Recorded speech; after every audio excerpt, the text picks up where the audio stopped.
Madame, mademoiselle, monsieur, bonjour et bienvenue dans ce magazine où nous nous interrogeons sur la question du fanatisme religieux. Et pour en parler, je suis heureux d'accueillir le professeur Philippe Haine, professeur à l'Université catholique de Lille et spécialisé en patrologie. Philippe Haine, bonjour. Bonjour. On poursuit un petit peu cette réflexion sur, on avait vu la fois passée, la foi chrétienne conduit-elle au fanatisme? Et de là, une question revient aussi, c'est la question de savoir, est-ce que la foi chrétienne, finalement, méprise l'amour humain? Ah oui, c'est une bonne question. Parce qu'en tout cas, dès les premières générations de chrétiens, on voit donc des chrétiens qui méprisent le mariage, qui disent que ce n'est pas une bonne idée. On a par exemple Tertullien qui apprend que son ami a perdu sa femme. Il lui écrit « Mon Dieu, quelle chance tu as!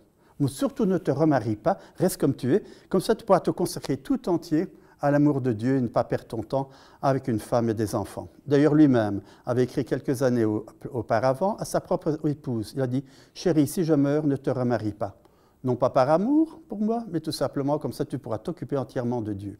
Il y a donc une espèce de conception qui serait la suivante, c'est qu'on perd son temps à vouloir aimer une femme, on perd son temps à s'occuper des enfants, on ferait mieux de rester dans la chapelle ou dans l'église, que sais-je encore. Et c'est une conception qui, semble-t-il, était un peu répandue quand même dans l'église avant le Concile de Vatican II, une espèce d'exaltation de la vie religieuse et de la vie monastique. Mais ça pose un problème. Je ne me souviens pas que Dieu, lors de la création d'Adam et Ève, ait dit à Adam, toi tu vas rentrer chez les dominicains et Ève, tu vas rentrer chez les sœurs dominicaines. On aurait des problèmes, on ne serait pas là. Au contraire, il a dit croissez et multipliez.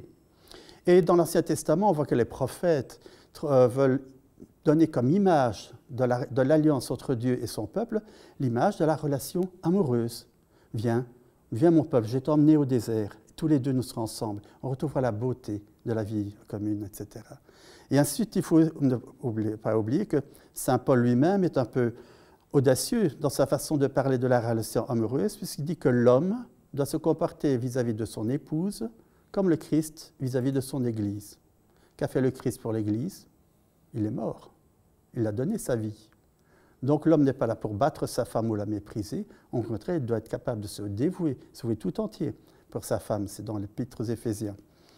Et par la suite, on voit qu'il y a un ensemble de glissements qui se sont passés dans les différentes communautés chrétiennes, quitte à arriver dans des hérésies.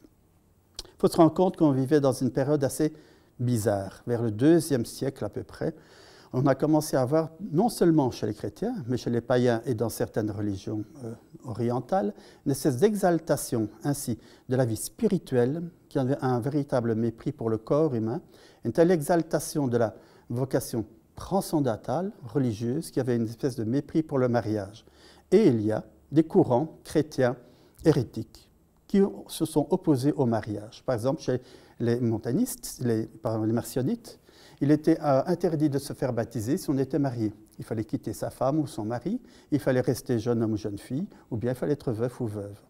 Ce qui a évidemment posé des problèmes au niveau du développement de l'Église. Il faut malgré tout avoir des enfants, même pour développer une Église. Et on voit une espèce d'obsession ainsi vis-à-vis de la perte de temps que pourrait constituer l'amour humain. Mais comment on explique cette dérive-là? Cette dérive-là, en tout cas, une espèce d'exaltation, pourrait être un petit peu mystique. Il y a la petite Thérèse de Lisieux, dit par exemple au sujet de sa sœur va se marier avec un notable de la ville, dit c'est bien tout ça, mais moi je vais marier avec le prince des princes, le roi des rois, c'est beaucoup mieux, c'est beaucoup beau. Ce qui est vrai d'une certaine manière, mais chacun a sa vocation, et il y a peut-être une espèce de focalisation, d'exaltation encore une fois, de la vie spirituelle au mépris de la vie humaine concrète. Et c'est pour cela que l'incarnation est vraiment un point essentiel et très prégnant pour la foi chrétienne. Le Christ a trouvé ça passionnant d'être un homme. Il a voulu l'être parce que ça fait partie de notre nature. Ce n'est pas un accident d'avoir un corps, ce n'est pas une prison pour l'âme, c'est au contraire le lieu du salut.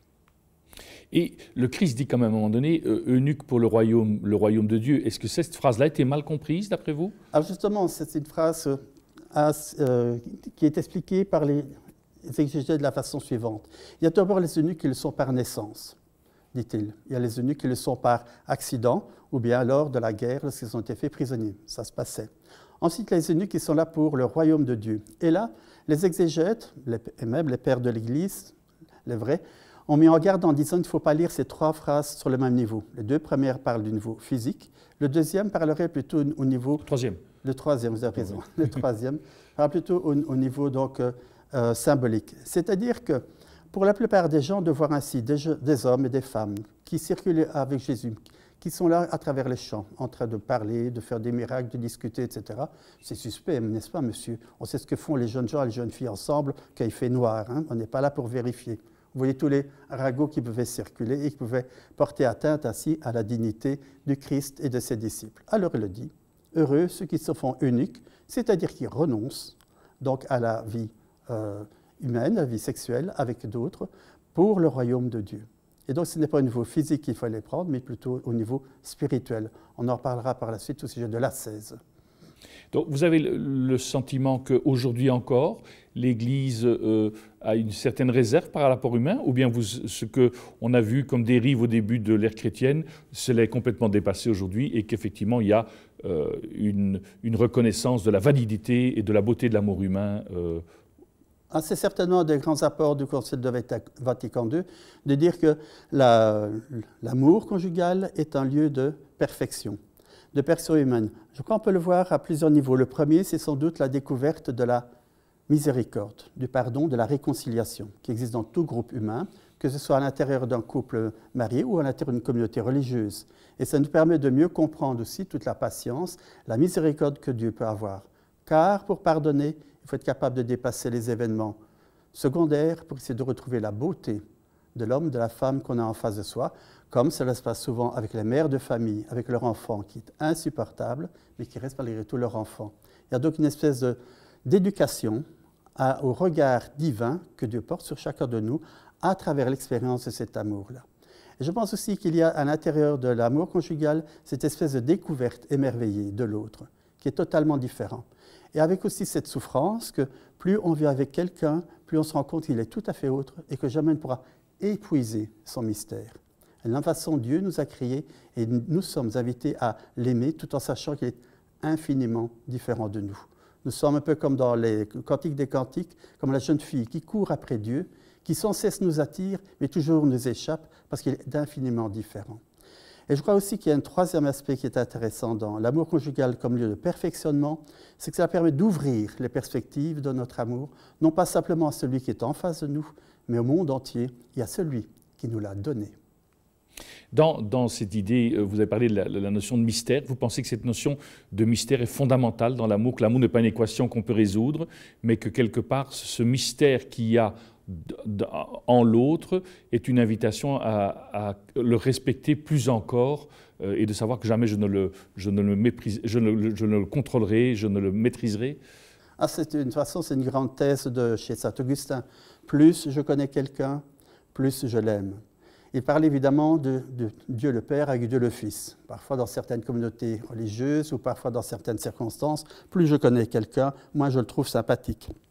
Mais ça nous permet aussi de dépasser, encore une fois, cette espèce de répulsion ou d'attirance qu'on peut avoir qui est superficielle. Et ça nous oblige au contraire à essayer de retrouver la part divine, le mystère divin qui est à l'intérieur de chacun. C'est quelque part reconnaître que tout être humain est créé à l'image de Dieu. Au-delà de tout ce que nous pouvons voir et comprendre. Et c'est justement cela, cette espèce de séduction profonde, immense, que l'on peut avoir vis-à-vis de certaines personnes en disant, tiens, voilà, il y a quelque chose de divin, quelque chose qui dépasse au-delà de tout ce qu'on peut dire. Et finalement, c'est quelque part reconnaître que toute une rencontre peut être sacramentelle. Ah, ça c'est bravo, je n'avais pas pensé à ça. Non, c'est bravo, tout à fait, oui. Eh bien, je vous laisse sur cette méditation et je vous dis à très bientôt. Nous arrivons au terme de cette émission. Merci de nous avoir accompagnés. Il ne me reste qu'à vous souhaiter une excellente journée. À très bientôt.